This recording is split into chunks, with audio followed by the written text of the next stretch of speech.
Assalamualaikum warahmatullahi wabarakatuh. Alhamdulillahi rabbil alamin. Innal hamdalillah nahmaduhu wa nasta'inuhu wa nastaghfiruh wa na'udzu billahi min shururi anfusina wa sayyiati a'malina. May yahdihillahu fala mudilla lahu wa may yudlil fala hadiya lahu. أشهد أن لا إله إلا الله وحده لا شريك له وأشهد أن محمدا عبده ورسوله اللهم صل على محمد وعلى آل محمد كما صليت على إبراهيم وعلى آل إبراهيم إنك حميد مجيد اللهم بارك على محمد وعلى آل محمد كما باركت على إبراهيم وعلى آل إبراهيم إنك حميد مجيد وارض اللهم عن الخلفاء الراشدين أبي بكر وعمر وعثمان وعلي وعن بقية الصحابة رسول الله صلى الله عليه وسلم أجمعين. أيها الشباب أيها الحاضرون أوصيكم ونفسي بتقوى الله فقد فاز المتقون. لقد قال الله تعالى في القرآن الكريم أعوذ بالله من الشيطان الرجيم يا أيها الذين آمنوا اتقوا الله حق تقاته ولا تموتن إلا وأنتم مسلمون سبحانك لا علم لنا إلا ما علمتنا إنك أنت العليم الحكيم اللهم فقهنا في الدين وعلمنا الكتاب والحكمة اللهم اغفر ذنوبنا وطهر قلوبنا وفصح ألسنتنا وحسن فروجنا وآتنا الحكمة والحكم رحمة للعالمين يا حي يا قيوم برحمتك نستغيث أصلح لنا شؤوننا كلها ولا تكلنا إلى أنفسنا طرفة عين اللهم اجعلنا من عبادك الذين آتيتهم مالا وعلما وهم يتقون فيه ربهم ويصلون فيه رحمهم ويعلمون لله فيه حقا اللهم اجعلنا من أكبر كبار رجال الأعمال الصدوقين الأمناء وجعلنا من أكبر كبار العلماء ورثة الأنبياء وجعلنا من أكبر كبار أئمة الأمة وقادتها وروادها العدول برحمتك يا أرحم الراحمين أما بعد.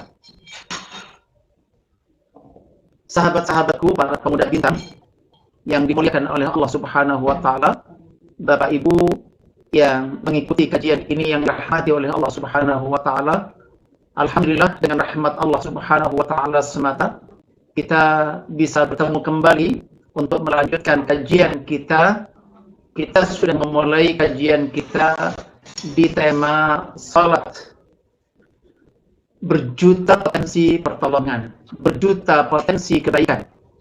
Kita mendapatkan Allah Subhanahu wa taala memberikan perintah kepada kaum mukminin agar menjadikan sabar dan salat sebagai penolong. Dan betapa banyak bidang yang kita butuh ditolong. Dan subhanallah, sabar ada dalam diri kita. Dan salat adalah kewajiban orang per orang di antara kita. Maka pertolongan dikehendaki oleh Allah bukan dari faktor luar. Allah menginginkan pertolongan itu ada dalam jangkauan tangan kita, ada dalam jangkauan kemampuan kita. Bersyukurlah kita para pemuda dan Bapak Ibu semuanya yang dirahmati oleh Allah Subhanahu wa taala, dibukakan mata hati kita oleh Allah Subhanahu wa taala ya, terkait dengan pertolongan terbaik, pertolongan yang paling efektif dalam setiap perjuangan kita menggapai keinginan-keinginan baik untuk dunia maupun untuk urusan akhirat. Dan alhamdulillah sudah kita bahas terkait dengan sifat salat Nabi. Ya, dari mulai gerakan dari takbir hingga salam, dan juga sudah kita bahas terkait dengan bacaan-bacaan yang ada di dalam salat. Juga dari takbir hingga salam.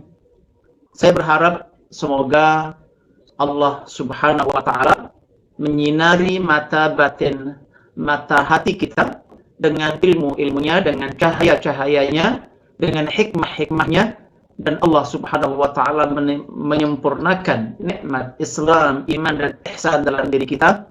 Bahkan lebih jauh Allah menggunakan kita untuk menyebarkan cahayanya, menyebarkan ilmunya, menyebarkan hikmah-hikmahnya, dan Allah berkenan menjadikan kita sebagai sarana, sebagai alat Allah memberikan dan menyempurnakan nikmat dan karunia-Nya kepada hamba-hamba Allah yang lain hingga hari kiamat kelak. Teman-teman para pemuda bintang yang dimuliakan oleh Allah Subhanahu wa taala, pada kesempatan sore hari ini kita akan memulai satu perjalanan baru dalam kajian kita. Kita angkat tema salat berjamaah. Ya, salat berjamaah sesuai dengan petunjuk Al-Quran, sesuai ilmu yang ada di dalam Al-Quran terkait dengan salat berjamaah itu, dan juga sesuai dengan sunnah Nabi kita Muhammad SAW. Dan secara khusus kita ambil kajian kita ini dari kitab yang itu judulnya ditulis oleh seorang ulama yang sangat produktif, ya, dan memberikan perhatian besar terhadap kajian rukun iman dan rukun Islam, ya, yaitu Ustadz Sa'id bin Wahab Al-Qahtani. Ya, Ustadz Sa'id bin Wahab Al-Qahtani. Ini beliau yang kita ambil materi-materi ilmiah kita tentang salat berjamaah sesuai Al-Quran dan As-Sunnah ini dari kitab beliau, ya. Dan semoga Allah SWT menjadikan bermanfaat semua ilmu beliau, sebagaimana Allah SWT berkenan untuk memudahkan kita menjadi penyebar ilmu agama, ya, sebagaimana beliau dimudahkan oleh Allah Subhanahu wa taala melakukan itu, dan juga membantu umat Islam kembali kepada titik murni, ya, ajaran ini dengan senantiasa merujuk kepada dalil Al-Quran dan Sunnah, serta kepada pendapat yang kuat, pendapat yang rajih dari ahlinya. Teman-teman sekalian yang dirahmati oleh Allah Subhanahu wa taala, Bapak Ibu rahimakumullah, yang pertama kita coba terkait dengan tema ini, dengan judul ini tentang salat berjamaah. Apa makna jamaah dan apa yang dimaksud dengan salat berjamaah itu? Pertama, jamaah, ya, dari kata bahasa Arab, artinya sejumlah manusia. Jadi dalam syariat kita yang dimaksudkan dengan jamaah diantaranya, ya, makna yang cukup menonjol adalah sejumlah manusia. Dan dalam hal ini diberikan batas minimal 2 orang, ya, dalam konteks salat, ya, berjamaah, maka minimal 2 orang, 1 orang imam dan 1 orang makmum. Ini disebut dengan jamaah, ya. Sedangkan lebih spesifik terkait dengan salat, ya, jamaah, salat berjamaah itu adalah berkumpul sejumlah musallin, berkumpulnya sejumlah orang-orang yang menegakkan salat dalam satu tindakan di tempat dan waktu yang sama. Ya, ada unsur kesamaan apa yang mereka lakukan.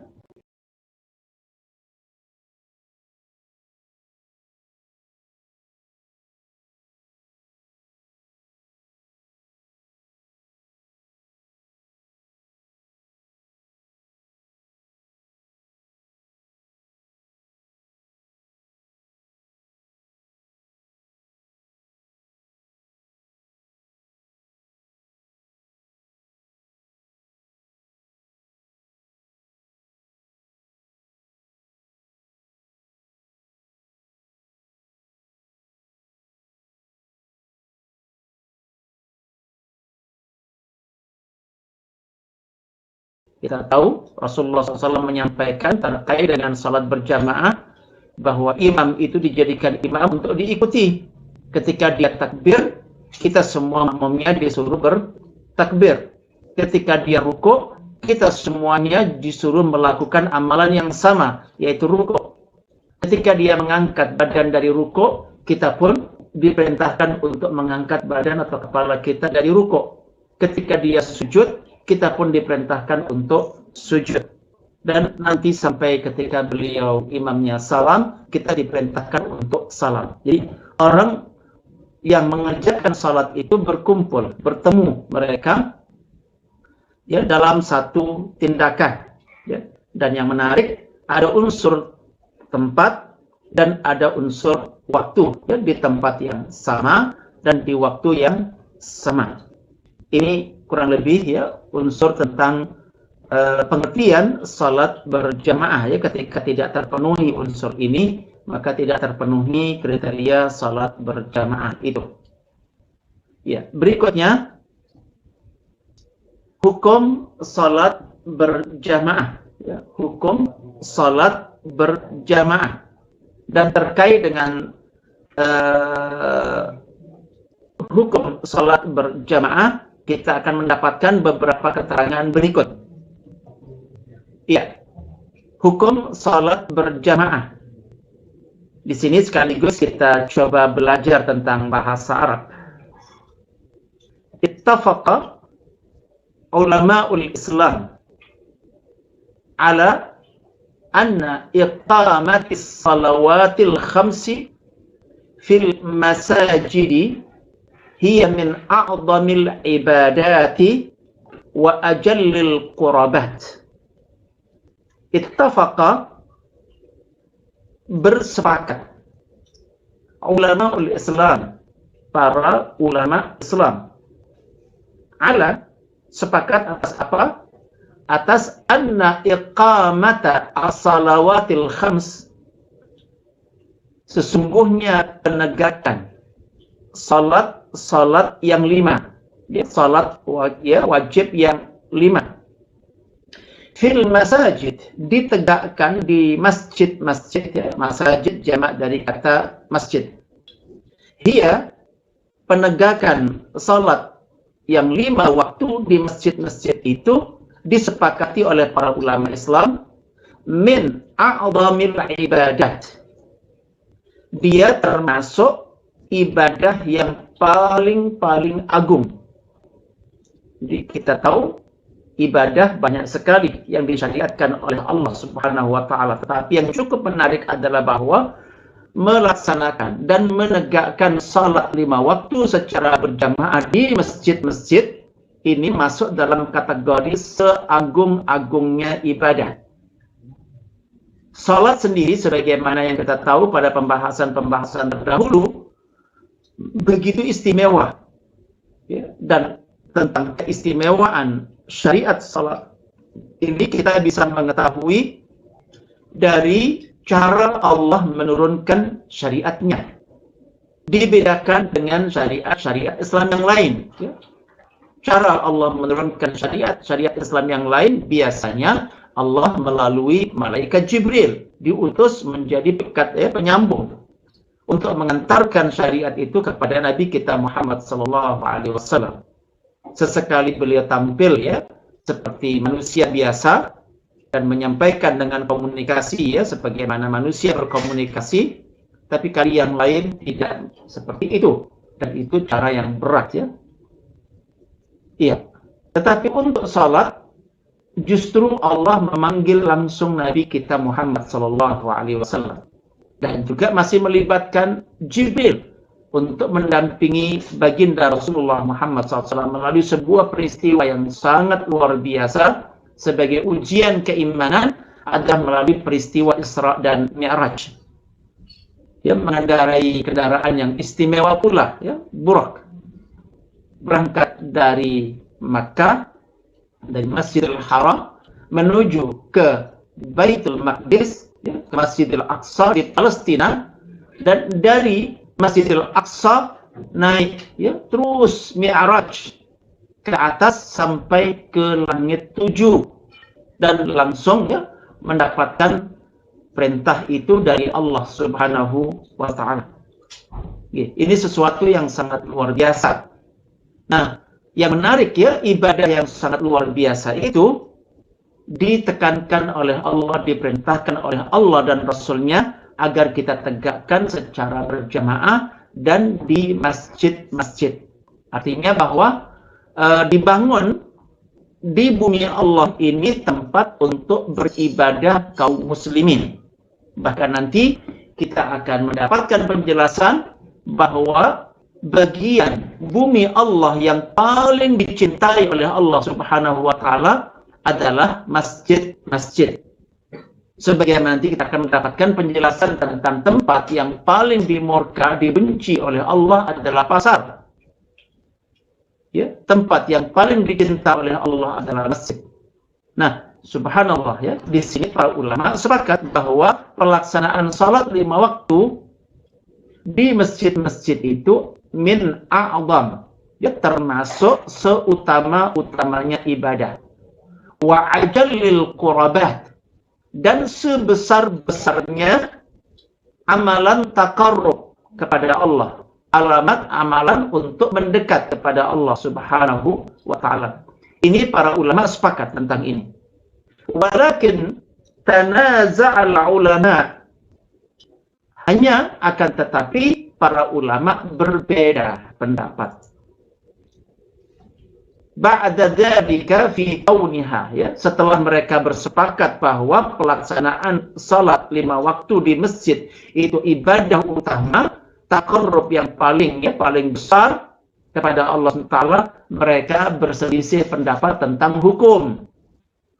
Apakah pelaksanaan salat jamaah di masjid itu hukumnya wajib secara ain, wajib untuk orang per orang dan tidak bisa diwakili oleh yang lain, ya, dalam hal ini untuk laki-laki, atau alal kifayah, atau dia fardu kifayah, di mana ketika ada sekelompok yang sudah melaksanakan, gugur kewajiban itu atas yang lain.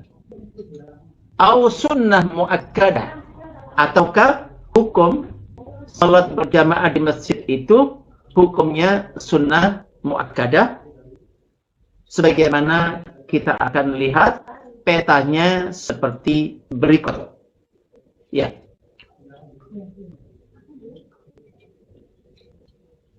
Yang pertama, di antara ulama yang berpendapat bahwa salat berjamaah di masjid hukumnya fardu ain. Ya, hukumnya fardu ain. Wa hadzal mansus 'anil Imam Ahmad. Dan pendapat ini jelas, ya, tertulis berasal dari Imam Ahmad bahwa salat berjamaah itu, ya, di masjid hukumnya adalah fardu ain. Jadi kewajiban orang per orang, ya, dalam hal ini adalah laki-laki. Ya, ini berasal dari pendapatnya Imam Ahmad. Wa ghairuhu min a'immatis salaf. Selain Imam Ahmad adalah ulama salaf, ya, pemimpin generasi salaf, mereka juga berpendapat seperti itu. Wa fuqahaul hadis, dan para ahli fikih, para ulama, ya, di bidang hadis, juga para ulama kontemporer, ya, para ulama kontemporer.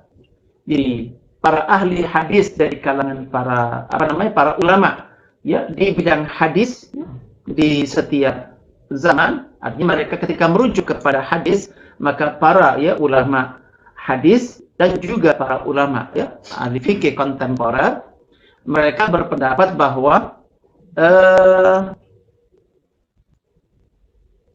salat berjamaah di masjid hukumnya fardu ain. Wa fardu kifayah, ya. Poin kedua, peta yang kedua atau pendapat yang kedua dari kalangan para ulama adalah fardu kifayah. Hukumnya adalah fardu kifayah. Wa hadzal murajjah fi madhhabi asy-Syafi'i. Dan pendapat bahwa ini, ya, hukumnya salat berjamaah di masjid, ya, adalah fardu kifayah, ini pendapat yang diutamakan, pendapat yang dikuatkan dalam fikih mazhab Syafi'i. Wa qawlu ba'di ashabi Malik. Bukan hanya dalam mazhab Syafi'i, sebagian sahabat, ya, mazhab, ya, Maliki, ya, sahabat-sahabatnya Imam Malik juga berpendapat yang sama. Hanya tentunya mereka tidak utuh satu pendapat. Ini qaulun, satu pendapat sebagian sahabat-sahabatnya Imam Malik. Wa qaulun fi madhhabi Ahmad. Begitu pula ini adalah satu pendapat di dalam madhab Imam Ahmad, ya, di madhab Hambali. Ya, mereka juga tidak utuh, walaupun sebagian besar madhab Hambali mereka menegaskan bahwa salat berjamaah itu hukumnya fardu ain. Ya, ini peringkat yang kedua, ya, tentang penekanan betapa pentingnya berjamaah di masjid tadi. Yang tertinggi adalah fardu ain, kewajiban perorangan, sedangkan di bawahnya adalah fardu kifayah. Ya, tadi untuk yang pertama di imamnya, atau di pada posisi terdepan adalah Imam Ahmad, dan begitu pula para ulama-ulama salaf dan para ulama ahli hadis, ya, juga para ulama kontemporer, ya, ahli fikih kontemporer. Dan untuk poin yang kedua, ya, fardu kifayah,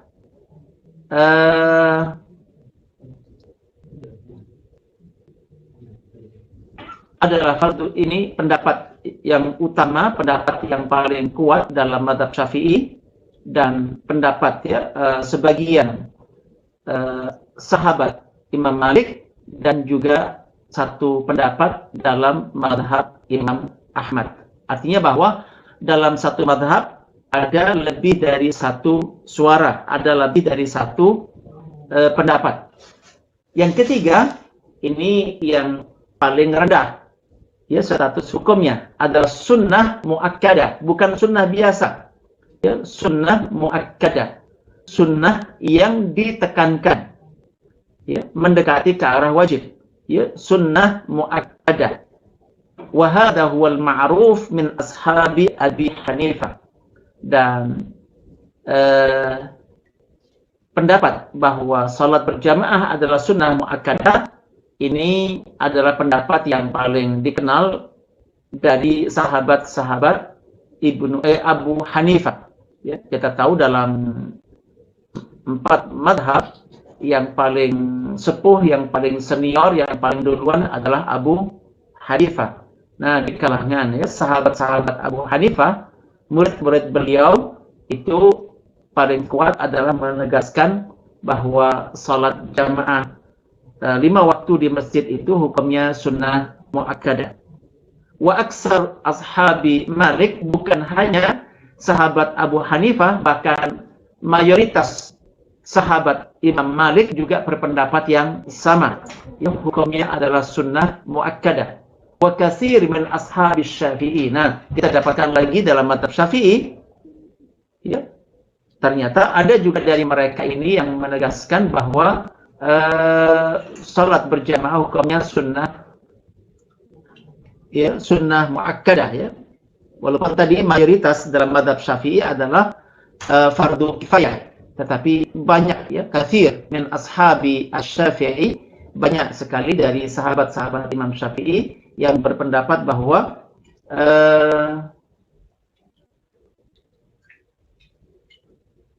salat berjamaah di masjid, ya, untuk yang 5 waktu adalah sunnah muakkadah. Ya, wa yuzkar riwayatun an Ahmad. Begitu pula dalam mazhab Hambali disebutkan ada satu riwayat juga yang menyebutkan bahwa salat berjamaah di masjid untuk yang 5 waktu adalah sunnah muakkadah.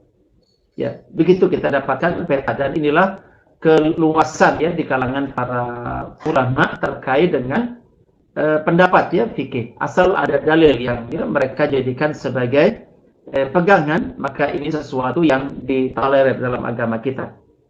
Ya, peta yang terakhir, yang keempat, ini yang mungkin paling ekstrim, ya, paling ekstrim, paling keras, bahwa ada pendapat yang mengatakan fardu ain wa syartun fi sihhatis shalah.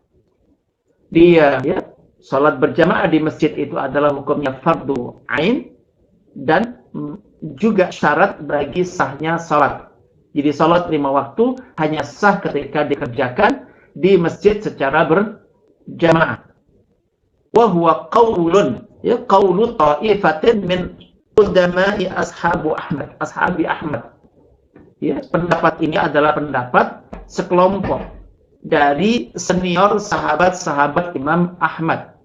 Jadi saking serius mereka menangkap, memahami ayat-ayat dan hadis-hadis Nabi tentang salat berjamaah dan perintah salat berjamaah di masjid, itu sampai membawa mereka kepada pendapat ya, atau kesimpulan bahwa salat berjamaah itu fardu ain dan syarat sahnya salat yang 5 waktu. Wa ta'ifatun minas salaf, begitu juga ya sekelumpulan dari kalangan salaf ya, generasi sahabat, tabi'in dan tabi'ut tabi'in. Wahtarahu Ibnu Hazm, dan Imam Ibnu Hazm memilih pendapat ini pula, fardu ain dan syarat sahnya salat. Wa ghairuhu, dan selain Ibnu Hazm juga berpendapat begitu. Ada di antara ulama selain Ibnu Hazm yang berpendapat begitu. Bahkan disebutkan Syekhul Islam Ibnu Taimiyah fi ahadi qaulai, di dalam salah satu ya, pendapat beliau juga mengarah ke pendapat ini, fardu ain dan syarat sahnya salat. Ya, kama fil ikhtiyarat al-fiqhiyah lahu. Ya. Wa an tilmidhihi, begitu pula ada pendapat dari murid beliau Ibnu Qayyim al-Jauziyah ya, juga ada pendapat sampai ke tingkatan ini, fardu ain dan syarat sahnya salat. Hanya dari 4 pendapat ini, Ustadz ya, Sa'id ya, Al-Qahtani, beliau mentarjih dan memilih atau menegaskan yang pertama adalah pendapat yang benar, bahwa hukum salat berjamaah di masjid untuk salat 5 waktu hukumnya adalah fardu ain. Ya, fardu ain. Dikatakan wal qaulus shawab, dan pendapat yang benar huwal awwal wallahu a'lam. Ya, dan Allah tentunya lebih tahu. Hanya tentunya akan dijelaskan bagaimana beliau menguatkan pendapat yang pertama ya, nanti melalui penjelasan-penjelasan yang berikut. Iya. Lanjut. Hukmu salatil jamaah. Salatul jama'ati fardu ainin 'ala ar-rijalil mukallafin al-qadirin. Ya, ini ditegaskan oleh beliau Syekh Al-Qahtani. Salat berjamaah merupakan fardu ain, kewajiban orang per orang. Fardu ya zat ya, fardu ain, kewajiban orang per orang. Ar-rijal ya, untuk laki-laki. Al-mukallafin, yang mukallaf. Al-qadirin, yang diberikan kemampuan oleh Allah Subhanahu wa taala. Ya, mukallaf dan punya kemampuan. Ya. Baik pada posisi mukim maupun pada posisi musafir, ya. Hadaran wa safaran, baik pada posisi hadir mukim maupun pada posisi safar, bepergian, lis salawatil khams, untuk salat wajib 5 waktu, li adillatin sarihatin katsirah, itu karena alasannya adalah dalil-dalil yang tegas, katsirah jumlahnya banyak, minal kitabi was sunnatis sahihah, baik dari Al-Qur'anul Karim maupun dari hadis yang sahihah, wal asar, begitu juga dengan asar. Asar adalah ucapan dari kalangan para sahabat, ya, ucapan-ucapan, penjelasan-penjelasan yang berasal dari para sahabat Nabi kita Muhammad SAW, yang mereka keluarkan berdasarkan pemahaman mereka dari Al-Quranul Karim dan Sunnah Nabi kita Muhammad SAW. Jadi ada akwal dari kalangan para sahabat disebut asar. Ya, kalau hadis dari Nabi kita Muhammad SAW. Wa minha ma yali, ya, dan di antara dalil-dalil yang sangat tegas dan banyak sekali itu, di antaranya adalah yang berikut. Ya, teman-teman sekalian, para pemuda bintang yang dirahmati oleh Allah Subhanahu wa taala, Bapak Ibu dan semuanya yang mengikuti kajian ini, semoga senantiasa dirahmati oleh Allah Subhanahu wa taala.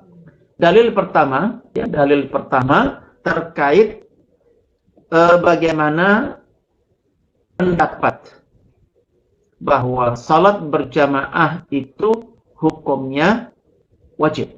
Ya, berjamaah di masjid ya itu hukumnya wajib. Ya, secara khusus kita dapatkan penjelasan yang seperti berikut ya. Jadi pada utamanya adalah ada di masjid ya.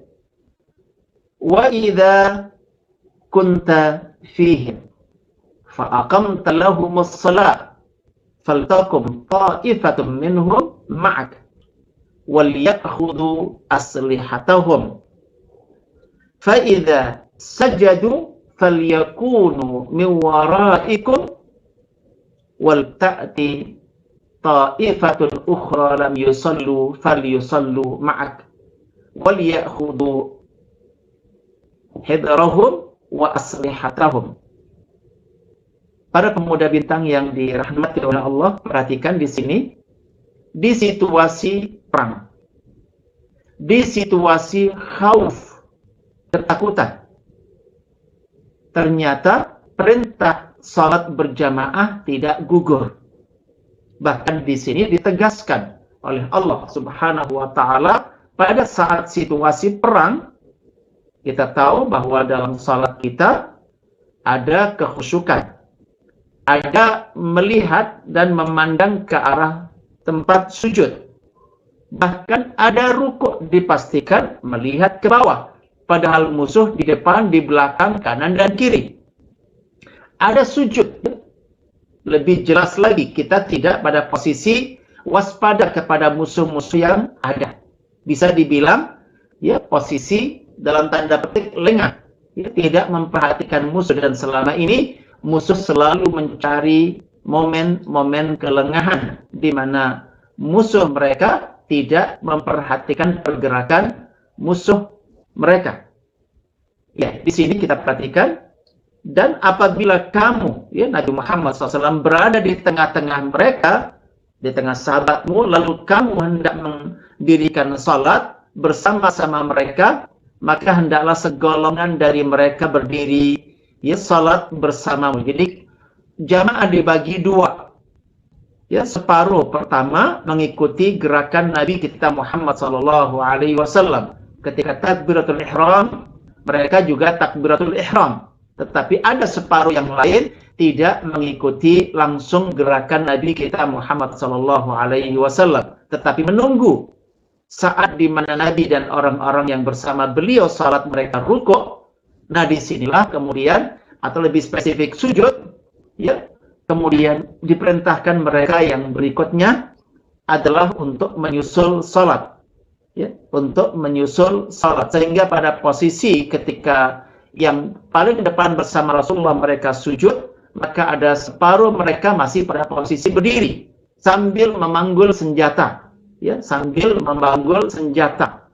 Jadi tidak bisa diwakili oleh kelompok yang pertama bahwa yang lain tetap berjaga, ya, dan gugur kewajibannya salat berjamaah, tetapi ternyata yang belum salat diperintahkan untuk menyusul, ya, mereka salat pada saat yang angkatan pertama yang bersama Rasulullah SAW sejak awal mereka sujud, maka yang berikutnya mulai takbiratul ihram, ya, mulai takbiratul ihram. Dan ini sesuatu yang sangat luar biasa dan dalam agama kita, ya, di situasi yang paling menegangkan, situasi peperangan, situasi ketakutan, tidak digugurkan kewajiban salat berjamaah, malah diatur dan dibimbingkan bagaimana melaksanakan salat berjamaah dalam situasi yang seperti itu.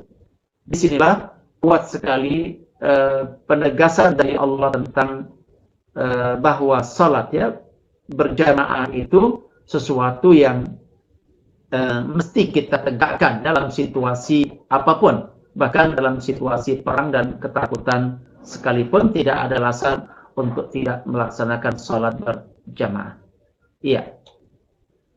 Berikutnya dalil yang kedua, teman-teman pemuda bintang yang dirahmati oleh Allah Subhanahu wa taala, merujuk pada firman Allah di surat Al-Baqarah ayat 43, ada perintah dari Allah Subhanahu wa taala agar kita kaum mukminin, kaum muslimin itu menegakkan salat bersama orang-orang yang salat. Bukan sekedar kita diperintahkan untuk salat, tetapi kita diperintahkan untuk salat bersama orang-orang yang menegakkan salat. Kita perhatikan di sini Allah berfirman, "A'udzubillahi minasyaitonir rajim, wa aqimus salata wa atuz zakata warka'u ma'ar raki'in." Wa aqimus salata wa atuz zakata. Wa aqimus salat, dan tegakkanlah salat, dirikanlah salat. Wa atuz zakat, dan tunaikanlah zakat. Warka'u ma'ar raki'in, dan rukuklah. Kita tahu bahwa rukuk adalah satu dari rukun salat. Warka'u ma'ar raki'in, dan rukuklah kalian bersama orang-orang yang rukuk. Sekali lagi, penegasan dari Allah Subhanahu wa taala tentang betapa kita mesti menegakkan salat 5 waktu ini bersama ya saudara-saudara kita yang lain. Ya, warka'u ma'ar raki'in, dan rukuklah kalian bersama mereka-mereka yang rukuk. Salatlah kalian bersama orang-orang yang salat. Itu artinya salat secara berjamaah. Ya, salat secara berjamaah, bukan sekedar menegakkan salat. Apalagi nanti kalau kita mengetahui betapa beda penghargaan pahala yang Allah sediakan bagi salat berjamaah dibandingkan dengan salat sendirian. Ya, kita tahu dalam salat sendirian pahalanya lebih sedikit. Ya, dikatakan bahwa pahala salat berjamaah itu bisa sampai 27 kali derajat.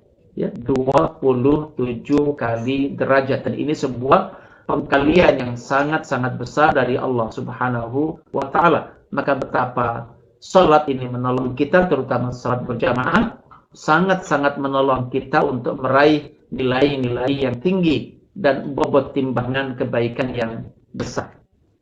Ya, berikutnya dalil yang ketiga terkait dengan betapa kita ya ditegaskan oleh Allah Subhanahu wa taala untuk salat berjamaah ya bersama kaum mukminin, bersama kaum muslimin. Bukan hanya itu, bahkan ditegaskan betapa kita harus tulus, kita harus ikhlas. Hendaklah dalam pelaksanaan salat berjamaah ini bukan faktor-faktor duniawi, bukan faktor dilihat oleh saudara kita atau faktor sanjungan yang mungkin akan kita dapatkan ketika kita rajin salat berjamaah. Dalam sebuah hadis yang diriwayatkan oleh Imam Bukhari dari Abi Sa'id Al-Khudri radhiyallahu anhu, beliau berkata, "Sami'tu an-nabiyya sallallahu alaihi wasallam yaqul." Aku, kata Abu Sa'id Al-Khudri, mendengar Nabi Muhammad sallallahu alaihi wasallam bersabda, "Yakshifu Rabbuna an saqihi." Nanti pada hari kiamat, Ar-Rabb kita, Allah Subhanahu wa taala, akan menyingkap betis Allah. Allah akan menyingkap betisnya. Begitu Allah menyingkap betis, seakan ada komando serentak. Fayasjudu lahu kullu mu'minin wa mu'minatin. Setiap orang mukmin laki maupun mukmin perempuan yang benar-benar iman, yang dulu mereka terbiasa melaksanakan sholat berjamaah karena faktor keimanannya, faktor ketakwaannya, bukan riya, bukan sum'ah, bukan ingin dilihat, bukan ingin disebut-sebut kebaikannya oleh siapapun. Jadi keberangkatannya dulu ke masjid itu adalah faktor benar-benar keimanan dan ketakwaan. Nah, ini kayaknya ada sebuah sistem. Jadi begitu Allah menyingkap betisnya, hanya orang mukmin yang sebenarnya iman. Hanya orang mukmin perempuan, ya, mukminah perempuan yang sebenar-benarnya iman. Yang dulu salatnya karena keimanan dan ketakwaan itu, ya, ikhlas karena Allah, mereka langsung sujud tanpa ada hambatan apapun. Nampak jelas mereka ditolong dan dimudahkan oleh Allah Subhanahu wa taala.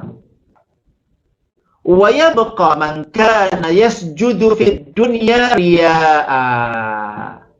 Tersisa yang tidak sujud adalah mereka yang dulu ketika di dunia dia sujud bersama orang yang sujud, rukuk bersama orang yang rukuk, faktor riya, karena ingin dilihat oleh teman-temannya, karena ingin diabsen, ya, oleh mereka.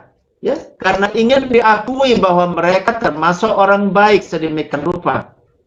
Jadi tersisa mereka yang dulu ketika sholat berjamaah bukan karena kesadaran pribadi, ya, tetapi karena faktor yang lain, riya dan sum'ah. Ya, riya ini adalah orang mengerjakan ingin dilihat pada saat dia mengerjakan, dan sum'ah adalah ingin disebut-sebut setelah dia selesai mengerjakannya, disanjung-sanjung, dipuji-puji. Iya. Tersisa mereka yang dulu di dunianya jamaahnya itu karena riya dan sum'ah. Fayadhhab liyasjud, maka pun dia pun ingin bersiap-siap untuk sujud seperti yang lain. Ya. Fayaudu dhahruhu tabaqan wahida. Ternyata punggungnya tidak bisa digerakkan layaknya karena dia banyak persendian, banyak ruas-ruas, ya, yang disambung sedemikian rupa sehingga memungkinkan dia ditekuk dan kemudian sujud. Ini tulang punggungnya menjadi satu ruas saja, sehingga tidak memungkinkan, ya, untuk dia sujud. Ya, setiap dia mencoba untuk sujud, maka posisinya bukan sujud, dia tengkurap atau bahkan terlentang. Ya, setiap dia mau sujud tentunya itu bukan syariat dan itu bukan yang diajarkan oleh Allah Subhanahu wa taala sebagai bentuk ketaatan kepada Allah Subhanahu wa taala. Dan begitu, setiap kali dia mencoba gagal, setiap mencoba gagal. Yang menarik adalah mereka bukan tidak salat, bahkan bukan tidak jamaah. Mereka berjamaah. Hanya ketika mereka salat dan berjamaah ke masjid itu faktor riya dan sum'ah. Ya, naudzubillah min dzalik. Ya, kita berharap dijaga dan dilindungi oleh Allah Subhanahu wa taala. Kita berharap bahwa keberangkatan kita ke masjid karena faktor kesadaran. Ya. Diperbolehkan andai ada musabaqah, ya, dulu-duluan, ya, berangkat sebagai karena nanti urusannya dengan shaf, ya. Nanti urusannya dengan shaf, perbedaan shaf pertama dan perbedaan dengan shaf kedua, ketiga dan begitu seterusnya. Ya, ada semacam musabaqah. Bahkan nanti kita akan mendapatkan keterangan dari sebagian hadis Nabi, andai harus diundi, orang akan berebut. Bahkan andai harus merangkak, orang akan merangkak. Betapa pentingnya bisa ruku, sujud, dan sholat bersama yang lain karena faktor keimanan, bukan karena faktor yang... Ya, ini sesuatu yang sangat jelas dan sangat tegas, ya, bahwa dibicarakan tentang pemandangan di akhirat, ya, pemandangan yang menyedihkan. Orang-orang yang ahli sujud dulu di dunia karena faktor ini benar-benar dimudahkan oleh Allah, sementara yang tidak, mereka dipermalukan dengan perilaku mereka sendiri.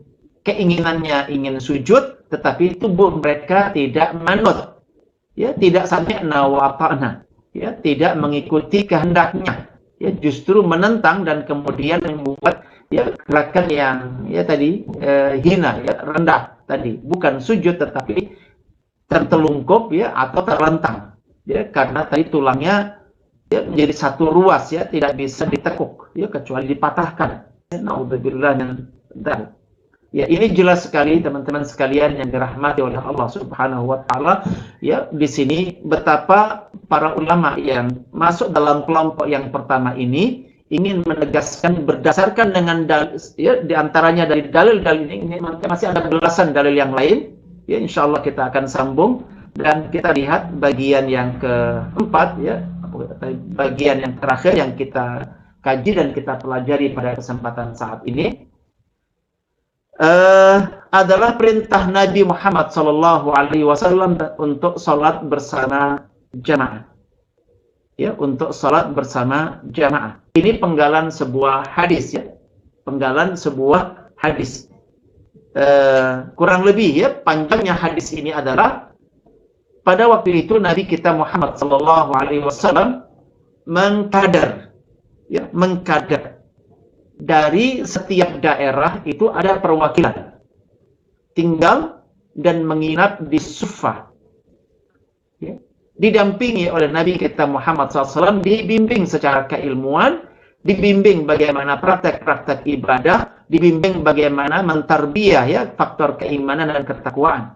Maka mereka siang malam bersama Nabi Muhammad SAW ada di Suffah. Sekali lagi ini perwakilan dari daerah-daerah. Ini percepatan ya, upaya untuk ya agar penyebaran agama ini semakin cepat.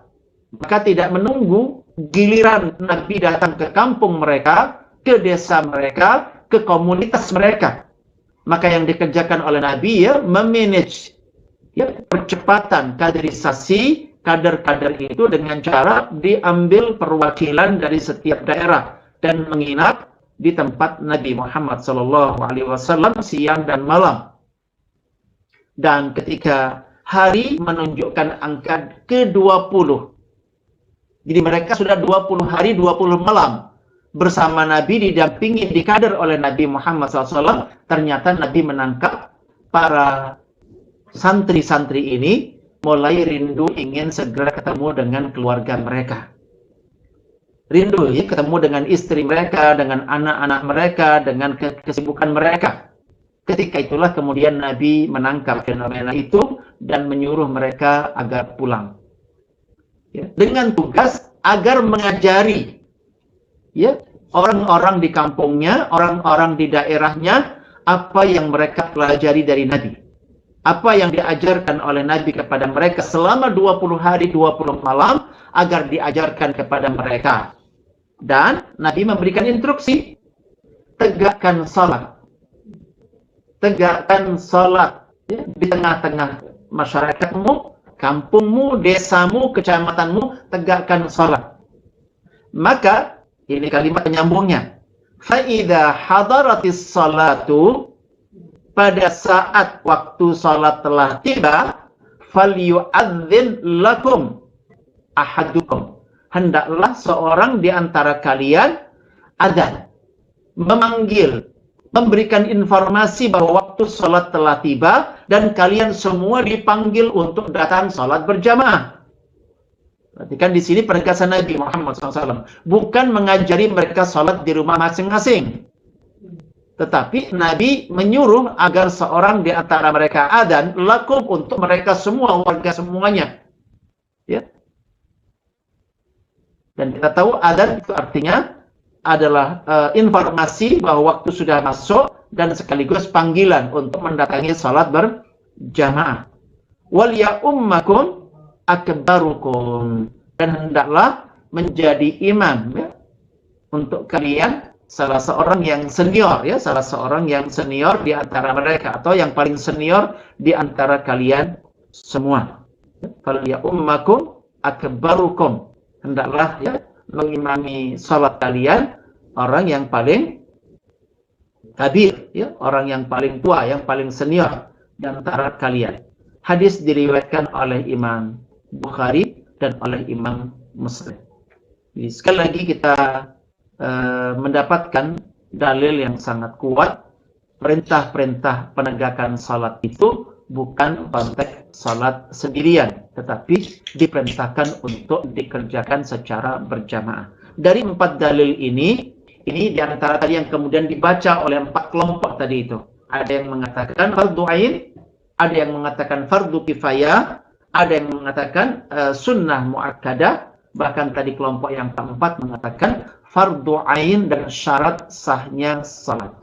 Insyaallah masih banyak hadis-hadis yang lain, dan ini para pemuda bintang yang dirahmati oleh Allah Subhanahu wa taala, betapa agama ini sangat membimbing kita, memandu kita kepada kesabaran dan memberikan keragaman cara berkomunikasi. Sejatinya satu kata saja, kalian harus sholat jamaah di masjid, tetapi tidak menggunakan kalimat pendek seperti itu. Dengan berbagai pendekatan, dengan dicantumkan, dikaitkan dengan keutamaan-keutamaan tertentu. Sebagaimana bahkan ada ancaman-ancaman tertentu. Kayak tadi, yang datang ke masjid karena riya akan diancam nanti pada hari kiamat tidak bisa sujud ketika orang lain bisa sujud. Tentunya ini situasi yang mempermalukan dirinya sendiri, ya. Saat semua orang berkumpul, ya, semua orang berkumpul dan pemandangan akan ditonton oleh semua orang pada saat itu, tentunya ini bukan posisi yang menguntungkan, ya, bagi kita. Kita ingin justru pada saat orang banyak melihat, meskipun itu bukan tujuan kita beribadah, tetapi ada suasana kenyamanan, ya, ada suasana nyaman. Ya, teman-teman para pemuda bintang yang dirahmati oleh Allah, insyaallah kita sambung nanti dengan bagian kedua, ya, masih ada belasan nanti terkait dengan dalil yang tadi, dalil-dalil ini yang membuat kemudian para ulama berselisih. Tapi tadi Syekh Sa'id Al-Qahtani menegaskan berdasarkan dengan kajian beliau terhadap dalil-dalil ini dan merujuk kepada pendapat-pendapat para ulama ahlinya, beliau sampai kepada kesimpulan bahwa salat 5 waktu berjamaah, ya, di masjid itu hukumnya adalah fardu ain untuk laki-laki dengan kriteria dia sudah mukallaf, ya, sudah mukallaf, sudah balik diantaranya, dan kemudian punya kemampuan, ya, tidak ada halangan, maksudnya, ya, dia punya kemampuan dan tidak terhalang, ya. Bahkan nanti kita dapatkan ada orang yang buta, ya, ada orang yang buta dan tidak ada pemandu ke masjid ketika pada awalnya minta diberikan dispensasi oleh Nabi, ya, diberikan rukhsah oleh Nabi untuk tidak berjamaah ke masjid, tapi kemudian dikoreksi oleh Nabi, apakah kamu mendengar adzan? Orang itu mengatakan, iya, saya mendengarkan adzan. Kata Nabi, kalau begitu kamu wajib memenuhi panggilan adzan tersebut. Ya, mudah-mudahan teman-teman sekalian yang dirahmati oleh Allah, kita diberikan oleh Allah kemudahan untuk memahami pelajaran ini dan kemudian dimudahkan oleh Allah mengamalkan dan bahkan dimudahkan oleh Allah Subhanahu wa